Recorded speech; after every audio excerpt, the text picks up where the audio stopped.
तो कहो ना उग्रवादी है। अच्छा वही तो कह रहे हैं। सुनिए आपके हिसाब से आप अरे देखो आपके हिसाब से फरीदाबाद में उग्रवादी हैं, हम भी यही कह रहे हैं कि पीएफआई के करोड़ों उग्रवादी निकल के आने वाले हैं। हर मोहल्ले में उग्रवादी है, हर गली में उग्रवादी आ चुका है, देश में करोड़ों उग्रवादी भर चुके हैं, उन उग्रवादियों को हम पकड़ेंगे। भाई सीए एनआरसी बिल्कुल लागू होना चाहिए। हम मांग करते हैं मोदी सरकार से, ठीक है, और गृह मंत्री जी से, अमित शाह जी से हम मांग करते हैं कि माननीय गृह मंत्री जी इस सीए एनआरसी को तुरंत अब जो है सदन में दोबारा से वहाँ से ये पास हो चुका है, बस इसको लागू कराया जाए और जो राज्य इसको लागू करने से पीछे हटे, क्योंकि ये सेंटर का मुद्दा है, इसमें राज्य को कोई विशेष हस्तक्षेप है भी नहीं, नेशनल सिक्योरिटी का इशू है, जो भी इसके आड़े में आए उसको भुगतने के लिए हम यहाँ खड़े हैं। देश का एक बहुत बड़ा हिंदू समाज, सनातन समाज, जिसके सारे पंथ हैं, वो आपके साथ खड़ा है। और जो भी एक आतंकवादी गुर्गे अब ये पकड़े जाएंगे, इनके लिए ये जो आपने वक्फ बोर्ड की वापस जमीन ली है, इसमें से थोड़ी सी जमीन इनके लिए डिटेंशन सेंटर बनाना चालू कर दो। चाइना की तर्ज पे अब भारत में डिटेंशन सेंटर खोलने के लिए हम आवेदन करते हैं, क्योंकि अब समय आ गया है। वहां तो 10 लाख को रखा था, यहाँ आप देखना कितने करोड़ निकल के आने वाले हैं ये, क्योंकि ये महज 3 से 4 करोड़ थे जो असली भारत के बासिंदे थे, जो इस सनातन जो है धरती के जो हिंदू लोग थे, जिनकी ये औलादे हैं। बाकी सब ये तारों से निकल के आए हैं, मुगलों की नाजायज औलादे हैं। यही इस देश में दंगे फैलाने के कार्य कर रही हैं। जैसे कार्रवाई शुरू हुई तो वही रोना शुरू होगा कि भाई मुस्लिमों को टारगेट किया जा रहा है, मुस्लिम को यहाँ पे रहने लायक नहीं रहा, चुन चुन के उनको उठाया जा रहा है। ये रूमर फैलाते हैं, रूमर, और इस रूमर को फैलाने वाला सबसे पहला वो है राहुल गांधी, ठीक है, यो केजरीवाल, ठीक है। ये कश्मीर में किसने माहौल खराब किया था? कश्मीर में आप बताएं ना, आप बताएं, कन्हैया लाल को किसने मारा था? आप थे यहाँ पर, आप थे यहाँ पर सर। कहाँ पे आप थे? वहाँ आप बोल रहे हो एनआरसी स्टार्ट की जाए। एनआरसी का मीनिंग पता है आपको क्या है? आप बताइए, क्या है? आप बताओ, मीनिंग बताओ एनआरसी का। आप बताइए ना। एनआरसी स्टार्ट, एनआरसी का मतलब है ऑल ऑफ यू, ना हिंदू, ना मुसलमान, ना सिख। तो हम दिखाएंगे ना कागज, हम दिखाएंगे ना सारे सबके। आपके पास कागज होंगे तो मुसलमानों के पास कागज नहीं होंगे? दिखा दो ना। सबके पास दिखेंगे। डर क्या है? दिखेंगे। फिर डर क्या है? डर यही नहीं है। डर क्या आप है? ये जो भाषण दे रहे हैं, डर क्या है? सर एक मिनट लिसन, आप जो ये भाषण दे रहे हैं ना, ये एक दंगा भाषण है। नहीं, दंगा भाषण है। नहीं, आप बताइए कैसे? आप ना कन्हैया की गर्दन कट जाए आप बाहर नहीं निकलेंगे, अंकिता को मार दिया जाए आप बाहर नहीं निकलेंगे, वो बेटी आप में कोई बाहर नहीं निकलेगा। वो फरीदाबाद में परसों एक उदयवीर हिंदू को मारा है, मुंह से रोड निकाल के पीछे से घुसेड़ दी है। ये देखो, ठीक है, अरे आपको शांति दिखाते हैं। ये देखो, ये कल की घटना देखो, आपको कल की शांति के लोनी में एक हिंदू परिवार पे जानलेवा हमला किया है। दंगाई भाषा नहीं है ये, ठीक है, ये हमारे प्रोटेक्शन की भाषा है। ये देखिए, ये शांति दूतों का काम है। ये 5 मुस्लिमों ने, आप क्या बात कर रहे हो? मुसलमानों ने घुसड़ी। अरे आप पता कीजिए ना, आप दुनिया में रहते हैं, क्या लगता है? ये देखो, ये कल हत्या करी है। एनआरसी लागू नहीं होना चाहिए। होना चाहिए, क्यों नहीं होना चाहिए? लेकिन आप भाषण इस तरीके, आप लैंग्वेज इस तरीके से बोलिए कि भाषा वो लगे नहीं कि दंगे, ये दंगा हो सकता है। इस बहन, हमारी किस बात से आपको आपत्ति है? एक बात बताइए, मेरे को क्या लगा? हमारी किस बात पे, हमारे उस चीज को बताइए, किस बात पे आपको आपत्ति है?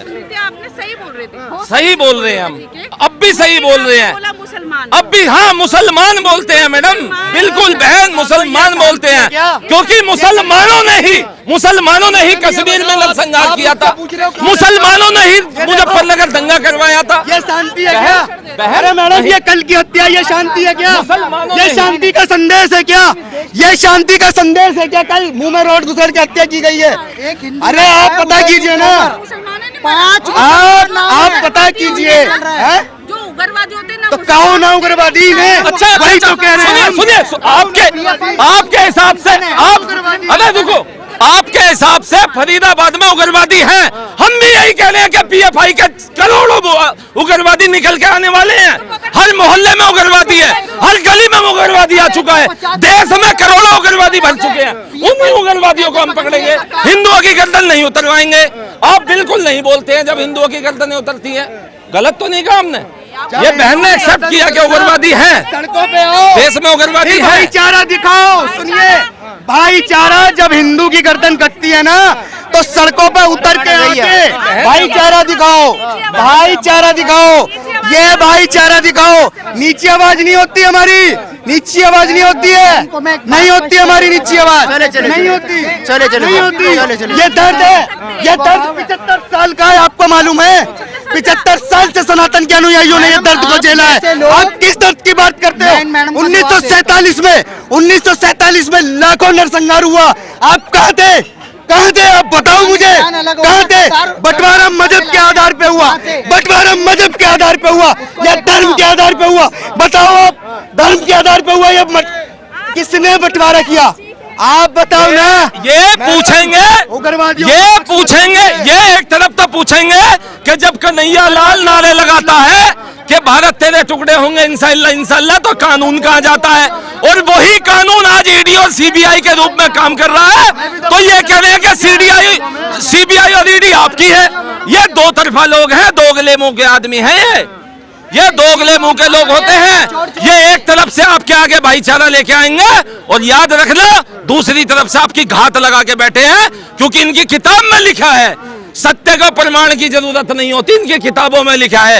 वो याद कर लो 1986 की जजमेंट, इकलौता देश का जस्टिस था, एक दिल्ली के मेट्रोपॉलिटन मजिस्ट्रेट साहब थे, जज साहब थे जेड.एस. लोहार जी।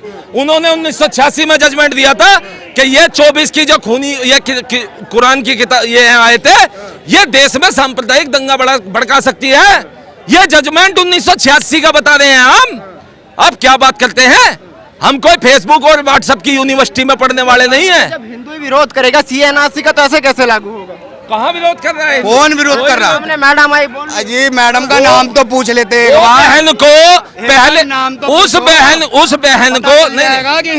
बहन को पहले आपत्ति थी कि आप मुस्लिम बोल रहे हैं। फिर हमने पूछा फरीदाबाद में हिंदू को मार दिया मुस्लिमों ने अभी परसों। फिर बहन कह रही हो तो उग्रवादियों का काम है। मगर इसका मतलब आप समझते हैं कि हिंदुस्तान में उग्रवादी है। और हम वही कह रहे हैं कि अभी करोड़ों उग्रवादी डिटेंशन सेंटर बना के चाइना की तर्ज पे, अब हम ये वक्फ बोर्ड की जो जमीनें वापस ले ले, चिंता ना करो, तुम्हारे लिए इन पर डिटेंशन सेंटर बनाए जाएंगे चाइना की तर्ज पे। आपको क्या लगता है, क्या इस समय बिल्कुल सही वक्त है, सीएनआरसी लागू हो जाना चाहिए? बिल्कुल लागू होना चाहिए सीएनआरसी, क्योंकि जिस तरीके से आपने देखा कि पीएफआई की जो जड़ें फैली हुई हैं देश के अंदर दंगा फैलाने के लिए, देश के अंदर अफरा तफरी फैलाने के लिए, तो ये सही समय है कि आप सरकार जो नेशनल रजिस्टर सिटीजन का जो एक्ट है वो तुरंत लागू करे, ताकि इससे पता चले कि देश में, और वो भी उस हिसाब से करे कि जो देश के गद्दार हैं, ठीक है, उनका नाम उस रजिस्टर में ना आए, ताकि एक बाइफर्केशन हो जाए कि भाई कौन देशभक्त है कौन गद्दार है। इसमें हिंदू मुस्लिम नहीं देखा जाएगा, ये गवर्नमेंट ने पहले ही बोल दिया है कि भाई जो अगर मुस्लिम देशभक्त है तो उसका नाम भी उसके अंदर रहेगा, जिसके ऊपर गद्दारी का चार्ज लगा है वो नहीं रहेगा, सीधी सी बात है। तो मैं ये कहूँगा कि बीइंग अ सिटीजन कि मेरा देश कैसा होना चाहिए, मेरा देश सुरक्षित होना चाहिए, कि आज हमारे बच्चे, छोटे बच्चे, भाई बहन है जो भी रात को निकले वो सुरक्षित होने चाहिए। आज वो सुरक्षित क्यों नहीं है? क्योंकि हमारा जो कल्चर है, हिंदू कल्चर या जो सनातनी कल्चर है, वो शांति प्रिय धर्म है, और बाकी के जो धर्म है जैसे कि पीएफआई जैसे संगठन है वो एग्रेसिव है। उनको मतलब सामने वाले का कल्चर तोड़ने का पूरा उनके कुरान में भी यही लिखा है कि भाई दूसरों को, धर्मों को ख़त्म करो और अपना धर्म स्थापित करो, ठीक है।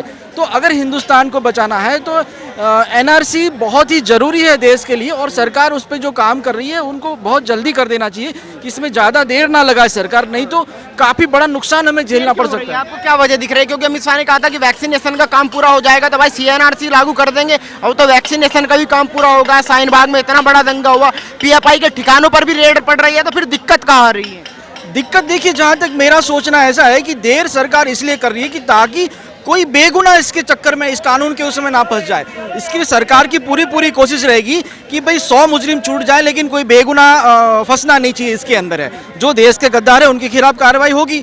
एनआरसी में भी वही लिखा हुआ है, आप अगर उसको ठीक से पढ़ेंगे कि आप गूगल करके देख लीजिए, जनता को मैं बोलूँगा गूगल कीजिए, और उसकी जो वेबसाइट है उसके ऊपर भी जाकर पूरा एजेंडा दिया हुआ है उसमें, कि जहाँ पे कहीं भी कोई हिंदू मुस्लिम की बात की नहीं है, वहाँ पे सिटीजनशिप देने की बात की गई है कि भारत देश में जो भारत देश का बन के रहेगा, राष्ट्रवादी बन के रहेगा, वो हिंदू हो या मुस्लिम हो या सिख हो या जैन हो ईसाई, उससे कोई फर्क नहीं पड़ता है। अगर मुस्लिम है, देशभक्त है, मोस्ट वेलकम है। अगर मुस्लिम है और आतंकवादी है तो जाहिर है कि उसके ऊपर कार्रवाई तो करनी चाहिए ना। अगर हिंदू भी है, अगर वो उसमें देश के खिलाफ कोई कार्रवाई करता है, देश को तोड़ने की बात करता है, तो उनके खिलाफ भी कार्रवाई की। वो कानून ऐसा है, काफी एकदम यूनिवर्सल कानून बनाया है इस देश को बचाने के लिए, कि जो तुरंत से तुरंत लागू होना चाहिए। ये बहुत जल्दी लागू हो जाता, लेकिन जो कोरोना काल में हमारे भारत देश के दो साल जो बर्बाद हुए कोरोना की वजह से, जिसमें वैक्सीनेशन के अंदर भारत सरकार ने, आप देखते हैं कि तकरीबन 200 करोड़ टीके लगवाए, और भारत देश की उसमें भारत ने देखा, सरकार ने देखो आप कि जब वैक्सीनेशन के टीके लगे तो ना उन्होंने हिंदू देखा ना मुस्लिम देखा, सिर्फ नागरिक देखा। जो भी अपना रजिस्ट्रेशन करवा के पहुंचा गया सरकारी हॉस्पिटल को, सबको फ्री में टीके मिले। तो जब आपको कोरोना काल में इतनी भयंकर मौत से बचा लिया सरकार ने, तो आपको जब एनआरसी रजिस्टर के तहत जो रजिस्टर करना चाहती है, तो जनता को तो इसको मोस्ट वेलकम करना चाहिए। क्योंकि आप जो जनता है वही डिसाइड करेगी, वो ठीक है, जनता सरकार बनाती है वो भी ठीक है, लेकिन देश को बचाने के लिए जो कड़े फैसले लेने वो सरकार को लेने, वो जनता आम और पब्लिक में नहीं लेते। जो सिस्टम बैठा है, जुडिशियली सिस्टम बैठा है, जो पार्लियामेंट का सिस्टम बैठा है, जो लोकसभा का सिस्टम बैठा है, जो राज्यसभा का सिस्टम बैठा है, वहाँ पे बात और एक प्रोसेस के थ्रू वो पास होता है। तो इसमें दिक्कत नहीं होनी चाहिए जनता को। धन्यवाद सर।